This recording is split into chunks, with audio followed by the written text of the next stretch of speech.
Question 8. Write the following fractions in order of size. Start with the smallest fraction. So we have 1, 2, 3, 4, 5 fractions here, and we need to write them smallest to largest. A couple different ways of doing this. We could convert them all to decimals. The 7/12 might become a little bit difficult. We could convert them all to percentages, but probably the easiest and quickest way is to get the denominator, the number on the bottom of the fraction, to be the same across all fractions. So I'm going to write each one of these fractions as an equivalent fraction with the same denominator. And if I look at the denominators we already have, 3, 4, 4, 12 and 2, I can see that all of these will go into 12. Now you may already have looked at it and thought, oh, they all go into 24, or they all go into 36. That's absolutely fine. You'll still get the credit and you'll still get the correct answer. The first mark is for finding a common denominator, and I've used 12.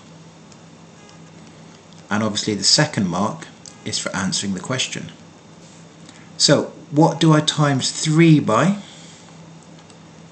to get to 12? Well, that's obviously 4, so 1 times 4 is 4. So 1/3 is the same as 4/12. What do I times 4 by to get to 12? Well, that's 3, isn't it? 3 4s are 12.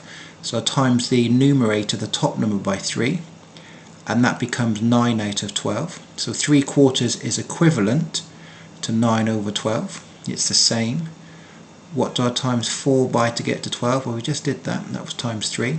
So 1 times 3 is 3. 7/12 hasn't changed, and that's going to be 6/12, because 2 times 6 is 12. 6/12 is a half. Now I've got them all over the same denominator, I can put them in order. Make sure you check the order. This says start with the smallest. So the smallest is this one, 3/12, which is a quarter.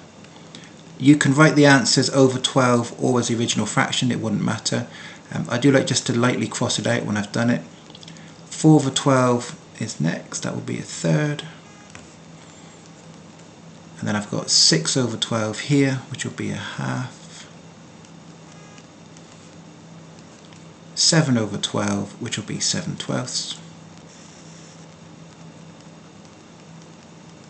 And then last but not least, the biggest one is 3/4.